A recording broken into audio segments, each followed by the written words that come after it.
All right. So I am here with my colleague, Allison Krug. So this is the MyOCD Care Courage series where we have a conversation with people who I consider courageous. Um, and as you all know, I'm an anxiety specialist, and a lot of anxiety specialists like myself focus a lot on anxiety and how to decrease it. And I think in addition to that, it's very important to focus on courage. Courage means a lot of things to different people, but I would say the basic roots is when you want something and you want to get somewhere or do something, but it's really what you want for your life. But you're feeling anxious, you do it anyways, right? Despite the anxiety. So I followed Allison Krug during the COVID early days and throughout. And she is, among other things, a master's in public health.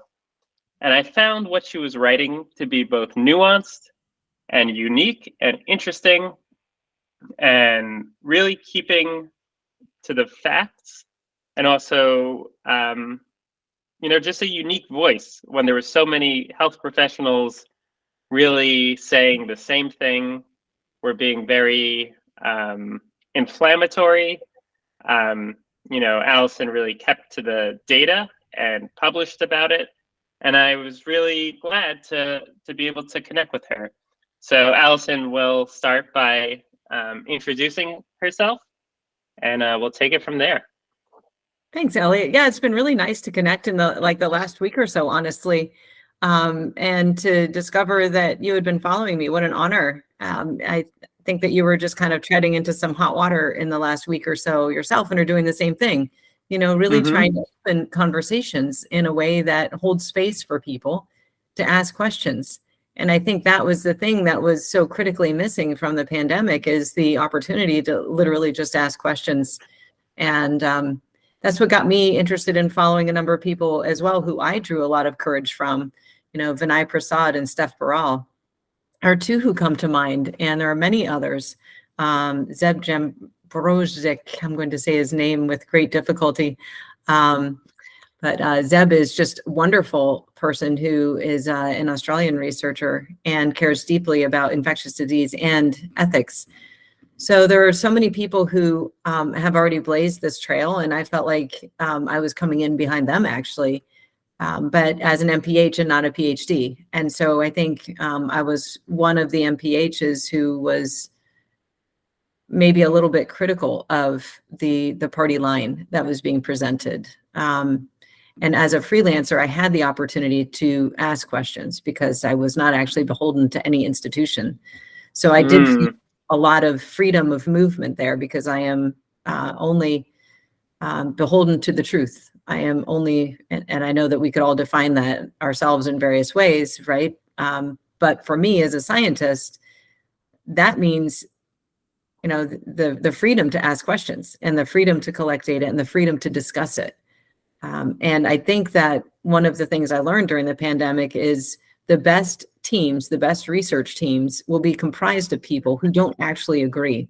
That will be a natural balancing against our inherent biases that we bring to any question.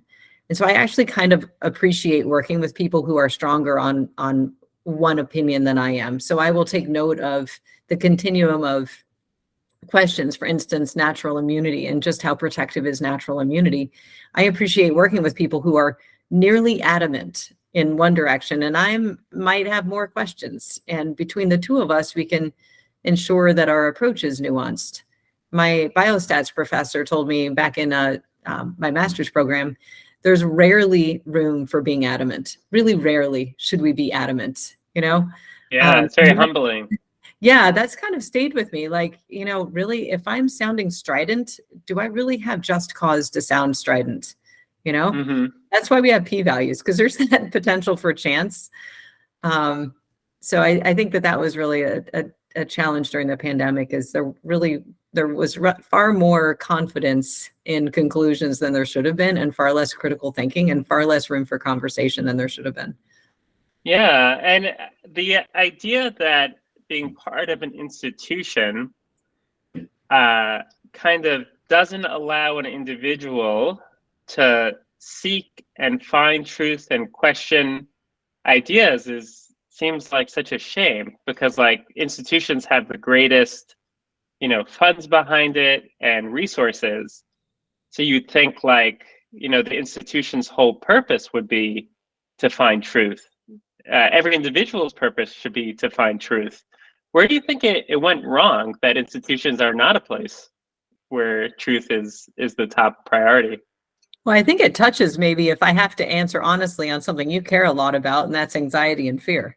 I think that, people are anxious about a lot of things, anxious about being wrong, anxious about getting sick, anxious about being exposed, anxious about being on the wrong side of something, anxious about asking the wrong questions, anxious about everything, anxious about, their true motivations, maybe anxious about looking within and really understanding themselves. So I actually have quite a good amount of anxiety that just hangs out within me all the time. And I have a touch of OCD from living on a farm with horses, and any farmer does, who grows up with horses. I grew up in northern New Jersey with horses, and my OCD is around doors. You do not leave stall doors unchecked. Like, you check gates if you live on a farm, you are absolutely OCD about gates and doors, because horses will eat themselves sick, and then you are for sure up all night walking them. Because if they overeat, then they can't throw up. This may be TMI for your listeners, who knows, but they can't take care of a stomach ache the way we would. So you've got to keep them walking until things start moving out the other end. So I have for many years. Not the most pleasant walk, right? Yeah, no, you're up walking them around, walking, and then you are just so thankful for, I don't know, are your listeners okay with? You're so thankful for the audible of the stomach moving things along, a fart. Okay. You're so thankful to hear that fart. You were just like, oh yes.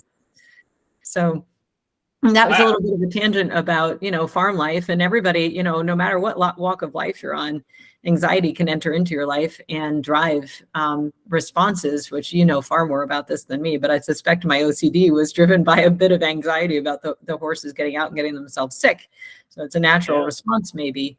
And then, anxiety will always grab onto the things that are very important to you. So I guess caring for the animals and protecting them was something that was very valuable to you. Yeah, and if you're doing something that's, I still ride to this day, and I ride challenging horses because I like challenge. But when you're about to go ride a challenging mare, you start to feel these, anxiety feelings. The embodied feeling of anxiety is like your nerves. You can actually feel them. You actually can feel like, your vibrations, and, in your stomach maybe, and what it's like. So to get myself to do that, to go forward, and my hands are even sweating now thinking about it. But to get myself to go forward and go do it anyway, because I know I love it, I have to reframe. Is this really fear, or is it excitement? Because it actually can feel the same. The embodied feeling is very similar. So I found that trick, that reframing trick, about 10 years ago when I was riding a 5-year-old mare that really, had me quite nervous. A 5-year-old sport horse mare who's highly intelligent and highly sensitive can really do a lot of damage, can really get you into trouble quick. This particular mare was anxious herself. And if I took her out in the woods for a nice ride after her work in the ring, I thought that would be great. Take her out into nature. I love nature. What could be better if you're a horse than go out in nature after working hard? I'd take her out there, and a fly would land on a pond next to us, and that the ripples from a fly would literally cause her to startle big time.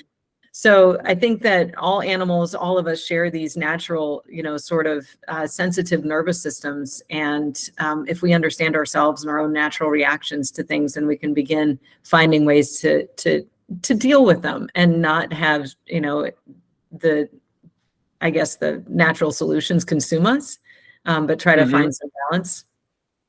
Yeah. So during COVID, what was your COVID experience, right? Because you were experiencing it as someone with, a background in public health.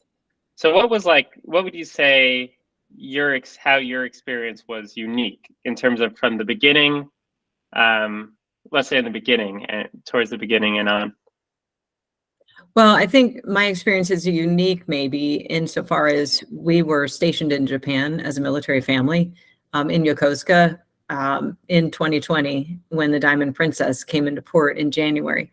And that was only about 30 minutes from us, maybe an hour in Tokyo traffic. So we felt a very, close connection to the pandemic breaking out in the initial days, and quite a bit of sensitivity about how we were going to handle it as Americans living on base compared to the Japanese, and that close cooperation that we wanted to maintain with the Japanese government as far as containing any cases we had on base and any perception of not adopting the sort of same level of rigor about control as the Japanese. So we really wanted to be in alignment with them and really demonstrate a shared approach. So there was a lot of cooperation, a lot of sensitivity. There's a lot of 24,000 people living in Yokosuka, and many young sailors who like to go out and have fun, but we really had to curtail all of that. So I had the great privilege of volunteering with the Red Cross and also supporting our public health emergency officer on base as base was going through putting together its response and getting a ship out to sea. So one of the studies I published is actually related to that, the sequestration for the USS Ronald Reagan before all of the sailors went on board and the ship deployed. So that was fascinating to go through.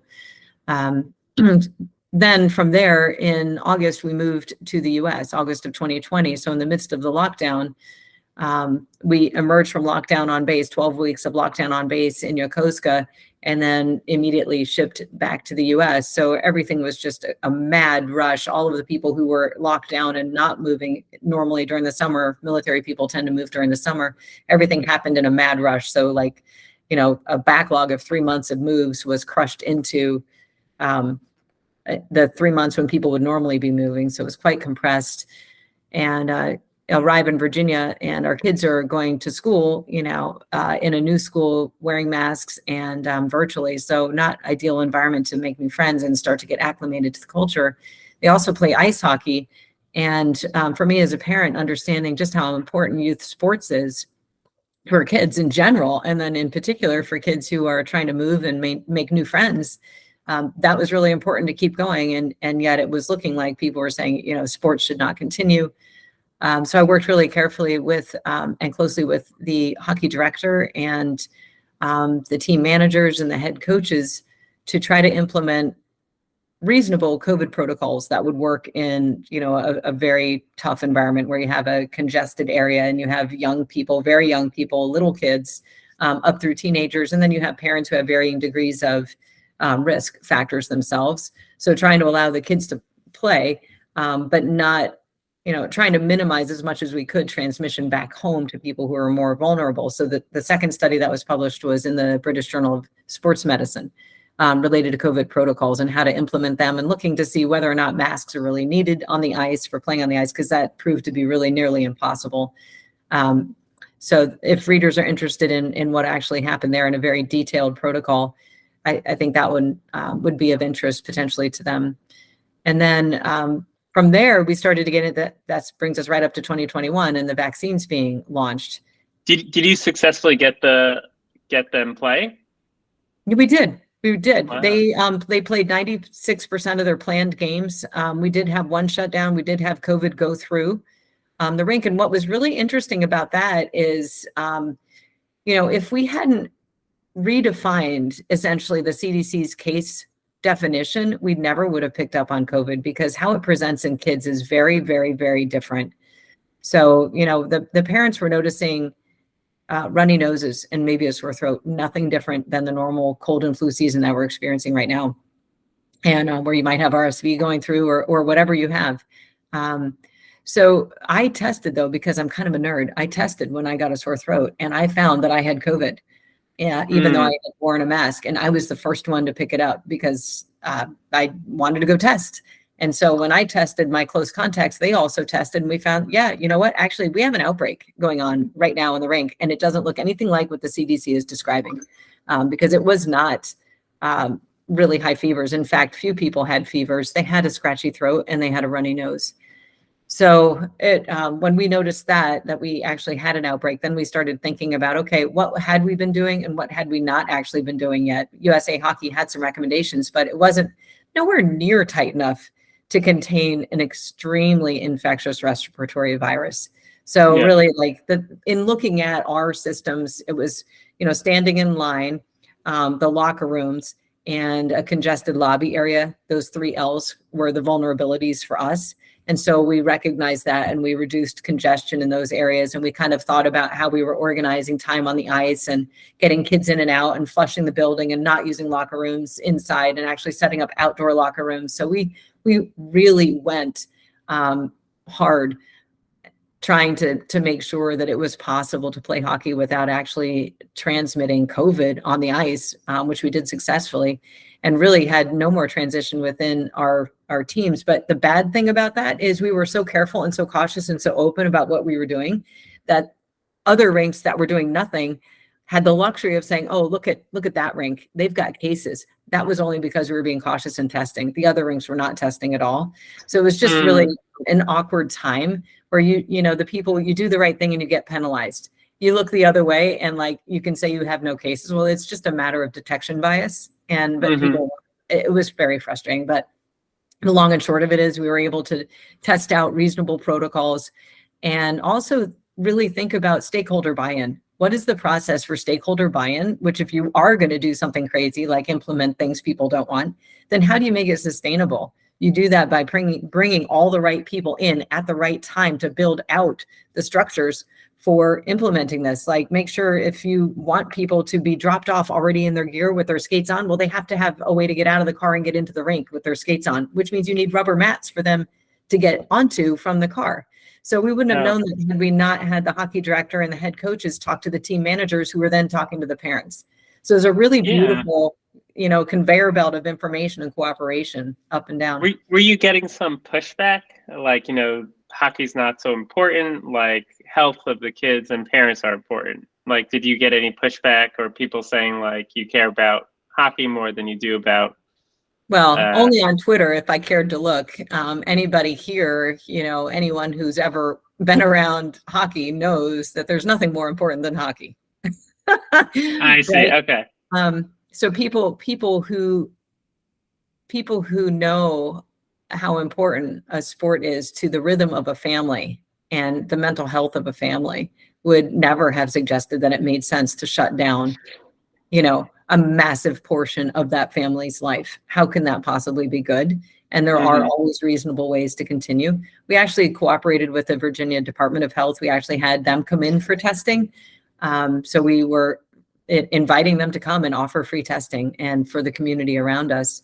But yeah, there was a lot of pushback from other people on Twitter who were, thought it was stupid to continue playing hockey. But I would vehemently disagree with that.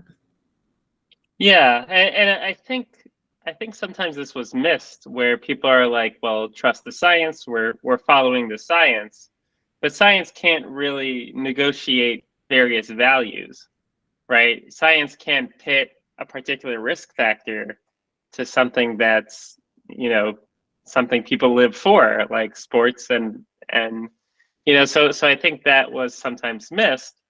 And I'm hearing you did get pushback. You told me something interesting last time we spoke about never blocking anyone. Can you speak to this idea of like the never block?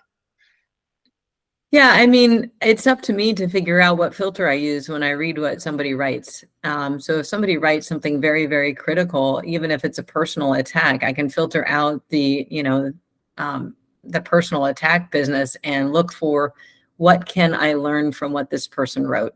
What have I missed? Because as I said before, we all bring our biases to certain questions.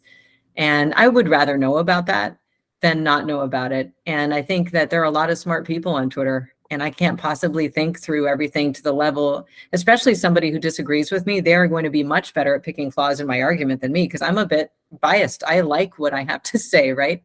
So somebody else is going to be a much better intellectual, I guess, opponent is a good way of putting it, to proof my idea. And I think there are a couple people who are writing blogs who disagreed with me and with my fellow colleagues who were writing on the myocarditis issue. And I think that their arguments are good to look at when you're writing the limitation section, or when you're designing a study. So I have always felt like you can use Twitter as a way of testing your thinking before you write a study plan. And then use the critiques to build a stronger study. Yeah.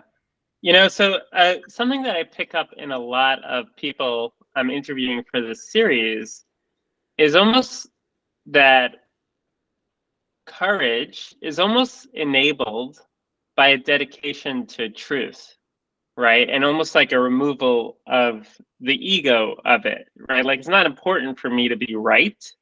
It's important for me to kind of report what I see, what I'm finding, right? So you could attack me, right, if that's what you want to do, but that's not what I'm going to pay attention to. I'm still going to pay attention to the piece of truth you might be bringing, amidst that awful attack, right? And I think, like, almost like a commitment to truth really empowers people to be courageous, because it's almost like this highest value that anyone can really have is kind of like towards truth. And it really empowers people, like being dedicated to that really empowers people to do what it takes to live their truth, to identify truth where it is, even if it's scary. Like, does that resonate with you? Like, kind of this commitment to truth? Yeah, definitely. I think humility is a big part of it, and approaching it from a place of what can I learn from this?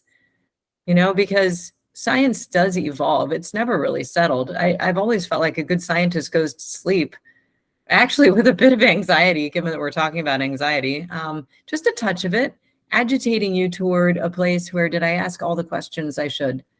And that's an exciting place to be. It's not actually an anxious place. It's only anxious when you go to publish and you're still worried that somebody's going to find something after you go to publish. I would much rather have all of that out before we get all the way through, even before submission and peer review and then publication. You can go to sleep much easier at night if you have hashed these things out much further, much earlier toward the beginning of the scientific process, I think. It just gives you a level of rigor and confidence that allows you to feel comfortable that you're getting closer to a complete understanding of the question. Yeah. So what got you interested in the myocarditis question, and how did you end up working with Vinay and co? Yeah. Well, I have sons who are now 15 and 18. So they were 12 and 15 when the vaccines were coming out. And I'm a pretty curious person. It's a new platform, mRNA platform. And, I knew the virus was pretty low risk for kids. So I was very curious about, gosh, it's a hockey stick shaped risk curve for the virus. That vaccine better be pretty low risk, or we may have an inversion where there's more harm caused by the vaccine than by the virus. So I was just kind of curious about that. I didn't know exactly where that ratio, where that sweet spot would be where we actually flip the risk. But my gut said it was worth looking at. And the cool thing about the CDC tracking doses by age and by date is we actually had a denominator. And if we were pretty comfortable that males and females were getting vaccinated at about the same rate, which they were, then all I have to do is take the denominator and cut it in half and then go look for myocarditis in bears according to the CDC's case definition. And given that troponin levels are something that is indicative of, it's one of the criteria in the case definition, you can go actually searching bears for troponin and review all of the cases carefully and look for ones that are a match, rule out the ones that seem to have a viral cause or some other cause other than vaccine, plot out the days from, vaccination to symptom onset, and look at the severity. You can look at which ones were inpatient or not, how many days they were hospitalized, and begin to estimate rates, which CDC had not done yet for 12 to 15-year-olds. They were barely beginning to talk about myocarditis at all. In June was the first time they started talking about myocarditis, but the authorization was issued in May for 12 to 15-year-olds.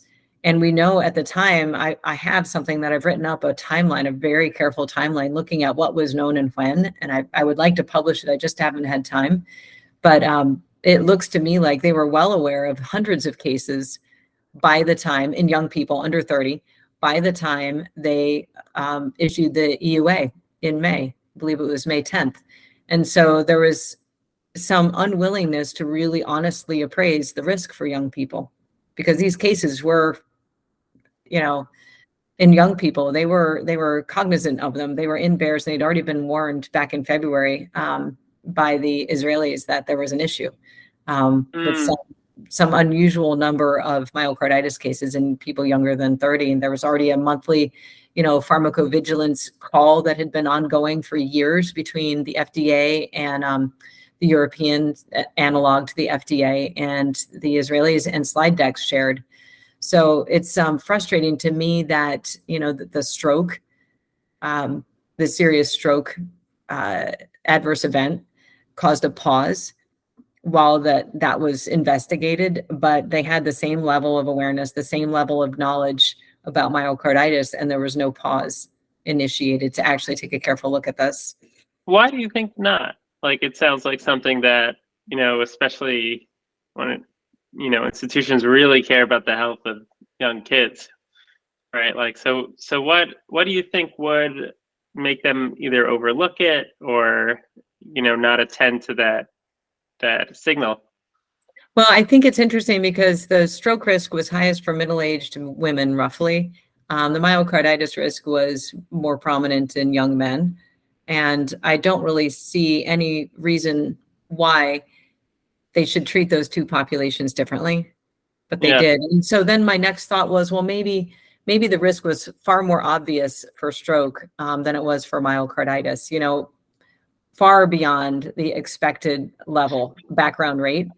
And that's not actually explanatory either, because there were somewhere between 27 to 32 times the rate of myocarditis in young people compared to the expected background rate, and stroke was not the same. So I would have to go dig into my numbers and actually move forward on publishing this to add some further granularity to this for you. But because I was writing this up about 3 months ago and my curiosity got the best of me, but even that didn't explain it. So it wasn't like a really disproportionate risk in stroke, was worthy of a pause, whereas myocarditis was just, it's about similar. It wasn't like that at all. It was actually the reverse of that. So I feel like, honestly, it is possible that we are disregarding young men right now in a way that just doesn't seem logical to me. Like, we know that they're not actually graduating college at the same rate as women.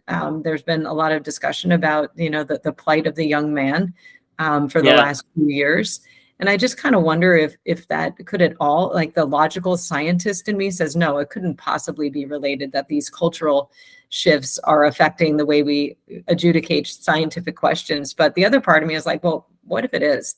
What if we just kind of are treating young men as like, it's okay, you're strong and stoic, and we can just kind of disregard this evidence that there's some excess risk for you. It'll be okay. I just don't know. As a mom of boys, I'm inclined to think that there's got to be some more logical reason than that. But I just don't know. I don't have an answer for you. Yeah, and as far as like what was your experience with because I know any mention of myocarditis was automatically really seen as like you're missing the big picture, or you're anti-vaxxer. So what kind of pushback did you get, and what was it like for you emotionally to get that kind of pushback? Yeah, it's a good question. People said we were dumpster diving because we were using the VAERS data set, and people said, and these are just a few people, but the few things always stand out as being the most painful, right? So it's like I could count on one hand how many people had really horribly negative things to say. And should that actually cause a scientist to respond emotionally and be worried? No, it really shouldn't. In fact, I probably should have been more prepared and anticipated a little bit more that kind of pushback, but people were very upset because they thought that our approach was flawed and that it would cause people to not get vaccinated. And I think that's probably the reason that they didn't pause the vaccine, is concern about uptake. Yet, the higher risk group, the middle-aged women, they're higher risk for COVID complications than an 18-year-old boy. Then, we really should be far more concerned about uptake with the people with the higher risk on the hockey stick on that curve than we are with people at the very bottom at the heel of it. So even that doesn't really hold water. But you asked about, how did that make me feel? Initially, rather terrified, because I had not been a public person before. I had just gotten a Twitter account, and had not been exposed to that kind of public vitriol in the past, especially as a freelancer and working in the background with scientists to help them get their studies published. But what galvanized me to be courageous about this is I knew that the work was solid. 100%.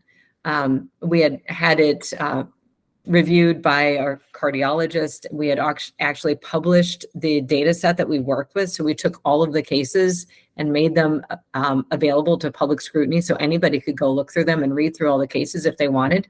And the people who were really vocal actually had not even read the full study, hadn't read the methods carefully, were not even aware of exactly how VAERS could be used and couldn't be used, and the advantages of using VAERS for hypothesis generation. And, eventually 6 months later, our estimates were proven to be the underestimates that we knew they would be. And right around the same time that we published our first preprint, FDA had actually published its own rate.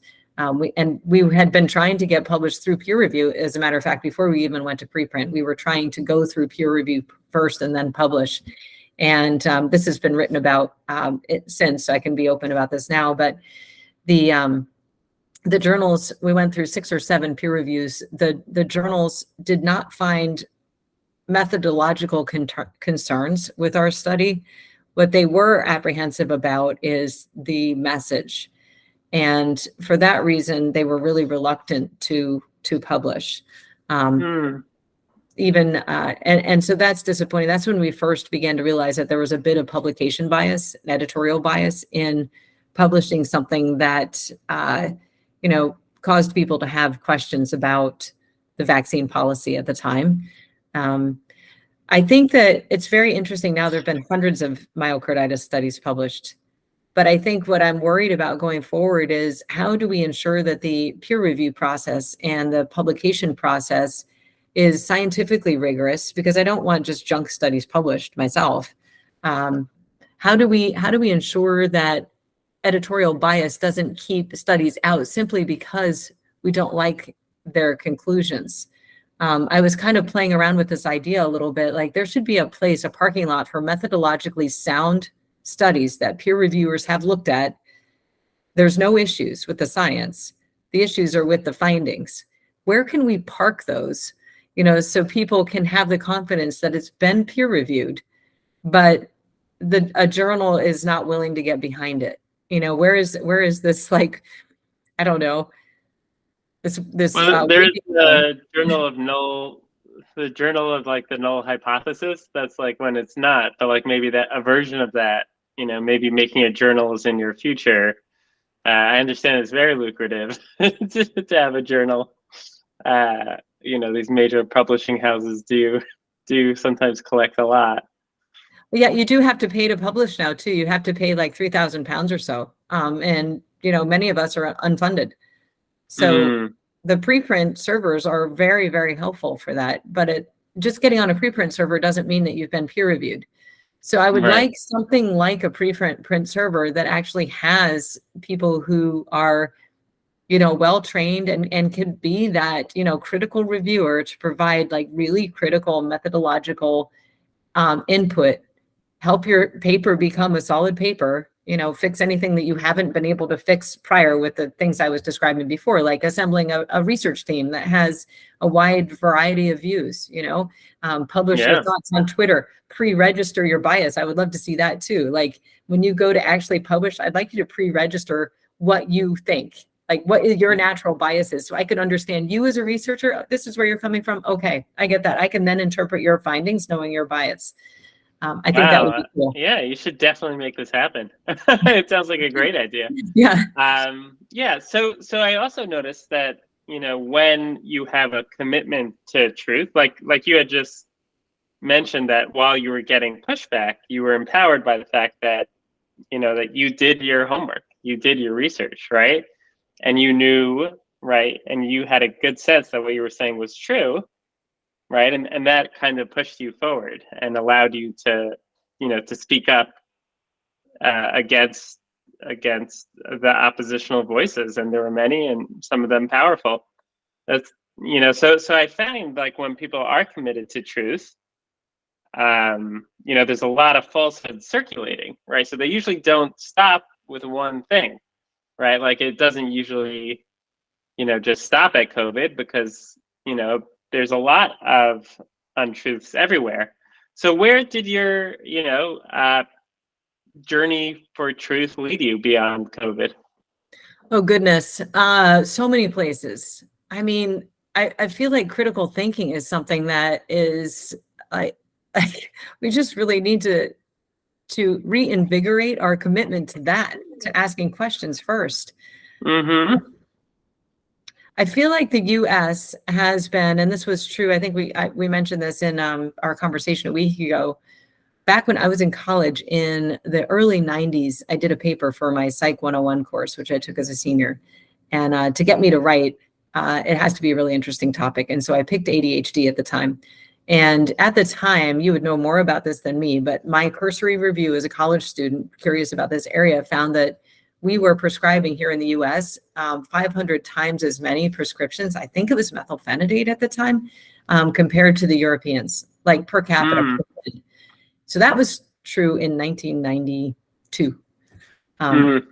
We know where we are now. We know, the DSM has gone from like 100 and some diagnoses to more than 530 or so right now. Like, there are many, many things that if we were to explore our personalities and our quirks, each of us has probably a diagnosis or two that we could easily identify with.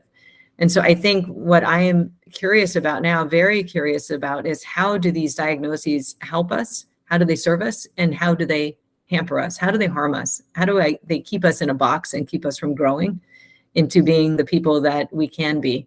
How much does it feed into self-doubt? How much does it actually cause the cycle of self-doubt to spiral down into a place of not so good? Or how does it help us to be empathetic with ourselves and encourage ourselves to grow out and grow up and seek the challenge and grow out of these things that could be self-limiting? How do parents, when they're bringing kids in for a diagnosis at very young ages, how does having a diagnosis and having a label for that child then create a self-fulfilling prophecy, because the child hears the parent talking about the label, whatever it is, and the child begins acting into the space that the label creates for them. So maybe you satisfied 6 of 9 diagnostic criteria for ADHD. Well, how permissive is the parent then allowing and looking for the child filling 9 of 9, feeling even better about the diagnosis that was given, feeling even better about the medication now, because they're seeing the child expand to fill the space that the label created for them. So I have really a lot of questions about where we are. I know I'm a professional coach now too. So I'm coming at this from a place of humility, knowing that I'm not a therapist, knowing that I'm not trained in psychology. But what I do believe strongly is that we each have so much greatness and so much power within. And it takes really skilled people like yourself and other therapists and coaches to work with each of us to create room for us to grow and prompt us, motivate us maybe a little bit to be courageous, as you're doing with your series, interviewing with people, to help people grow out of these confines that they might have created for themselves. So it's a long answer to a short question, but I'm just asking, it's opened up Pandora's box as far as questions for me now and how I can help others. I'm hoping that by holding a judgment-free space where we can have critical thinking, where we can actually do that with ourselves, and really be honest about, gosh, man, I keep doing these things that I really wish I wouldn't do. Why am I doing that? Well, usually probably there's some reason. It serves you in some way, like maybe Mm-hmm. get you some reassurance from other people, Right. or maybe it helps with, some social awkwardness to be doing something, that isn't generally very supportive, but it gets you through a difficult time or whatever it is. So, even the OCD patterns, right? They help in some way. Yeah, It allows you to go to certainly. sleep at night, right? I have OCD still with doors. It allows me to go to sleep Mm-hmm. because I do my routine and then I feel okay, Yeah, and I really like how you discuss coaching as like every individual has this power within that they really just need to learn to unlock and to understand what gets in their way of unlocking it. I do think one of the things that keep people locked up is like this self-censorship, right? Like they kind of really see all these power structures that are kind of making them keep what makes them original, keep what makes them interesting to themselves, right? Because whatever is interesting about us sticks out. But if something sticks out, right, there are going to be people who try to stick that in, right? So I think like this idea of really getting beyond the self censorship and asserting your individuality could really lift people up, and then they'll find the power. They'll find their power because they'll find themselves, and who you are is going to be something that's different, right? Like no one is this like amorphous thing, so I think Right. it's really great work that you'll be doing. If someone wanted to get coached by you, how do they find you? Well, I because I'm very cautious by nature and have a lot of self-doubt, I decided that when I was going to do this, I needed a URL and I needed to build a website to describe what it is that I planned to do and wanted to do for people before I even started training. That was part of getting myself to step out and go do this. So Nice. my URL is pretty silly. It's pretty stupid, but it's memorable. Coach Alli, CoachAlli.com. But I Love think it. what I've learned about coaching that is different than therapy is what we're trying to do, and jump in with your perspective on coaching, is we're really helping people get from, functional to optimal. And so where therapy spends some time thinking about why we got to where we are and the patterns that we've created and the things that might be limiting us, coaching tries to take it from there and help people grow, help them figure out, okay, I understand this. I understand these patterns, but now I want to go somewhere with it. I really want to change some behaviors. I want to unlock my potential. I want to really, like you were describing, emerge into the powerful and unique individual that I am. And there's some things in my way. So coaching tries to help people identify what their core values are, what their limiting beliefs are, what their assumptions might be, their interpretations, and really challenge them. Like, is that really true or not? My son is on the ice machine. I'm sorry. Oh, that's Um, okay. so, so really asking people, is that really true? How true is that really for you? And then giving people the room to really challenge themselves and look at the evidence. And maybe they don't have evidence, or maybe they do have things that they chalked up as evidence, but it's not actually really that good. It might Mm-hmm. be a story that they've told themselves and give them room to experiment then. Okay, well, if that's not really true, how could you test that? Like, where could you look for opportunities to explore whether or not this is a good direction to go? Coaches don't have the answers. Coaches have a ton of questions and should be naturally curious and should refrain from guiding people. It's really not what coaching is. And I think that's one of the things that maybe is a misperception about coaching is it's not like a sports coach, at least from the school that I've been trained in, Institute for Professional Excellence in Coaching. It's not like coming into things with a win or lose and perfecting form. It's not that kind of coaching. It's Mm-hmm. giving people the room to move and really explore what they believe about themselves, what they truly believe about themselves. And I think it's just absolutely wonderful to see people feel seen and validated for the incredible people that they are. And sometimes we're so hard on ourselves. We don't actually really see the value within that we bring, our unique, like you were talking about, your unique voice, your unique individuality. We don't often let that actually come out because of that self-censorship. And it's just wonderful to see people start to step out and create lives for themselves that they actually really believe in and find a sense of passion and purpose. It's never too late to find that.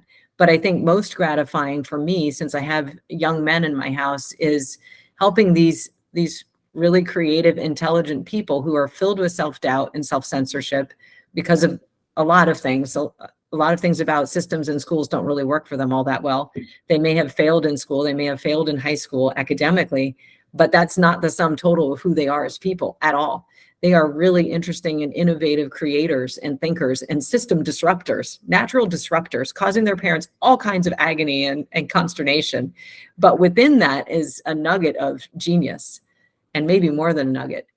Some people who are just really greatly overlooked, in my opinion. So my truest desire is to work with the families, work with the parents, and work with the young people to figure out what is that and where do you want to go with it?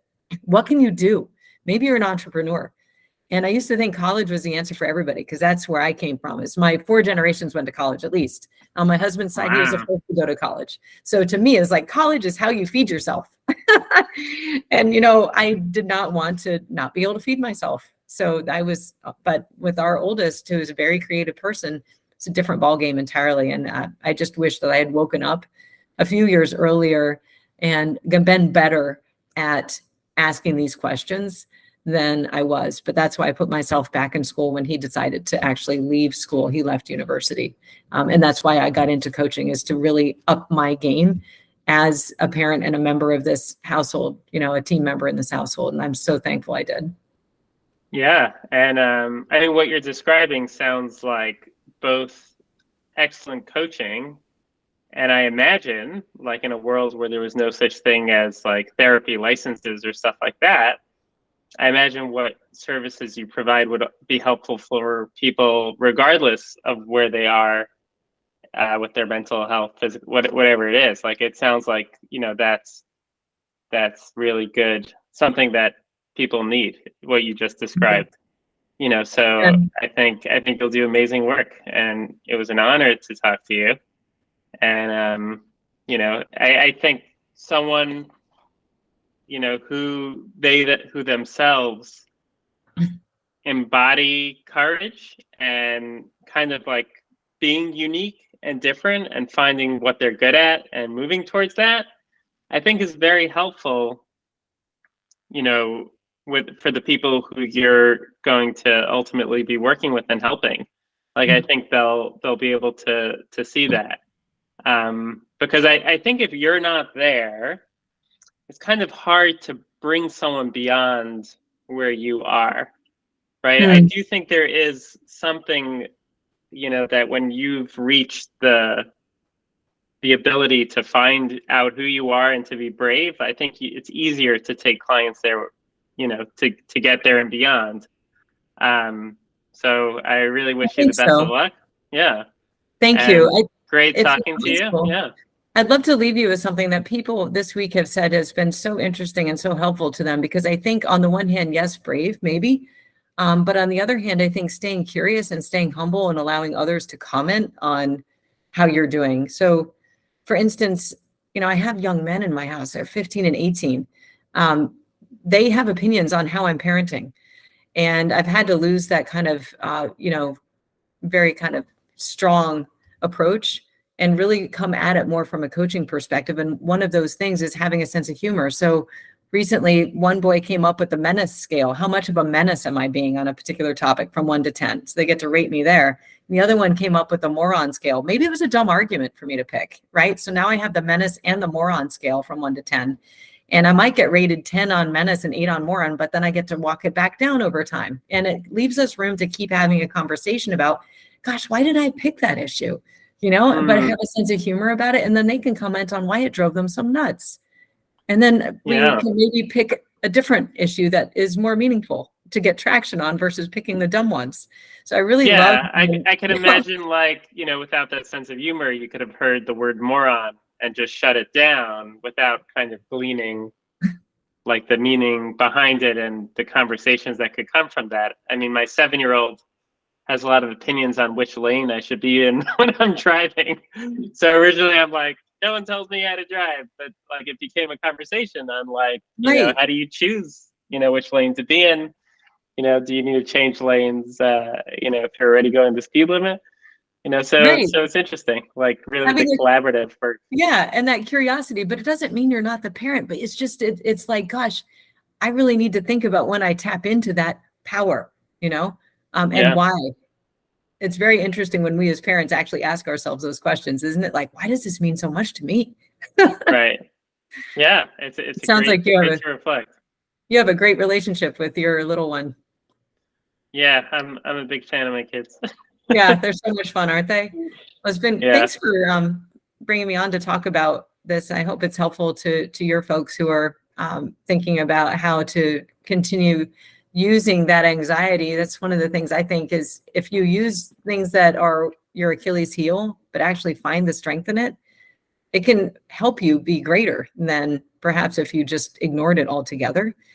So anxiety drives me to do really good, I hope, careful research and careful thinking on topics and not Yep. jump to conclusions because I'm conscious that I don't have all the answers.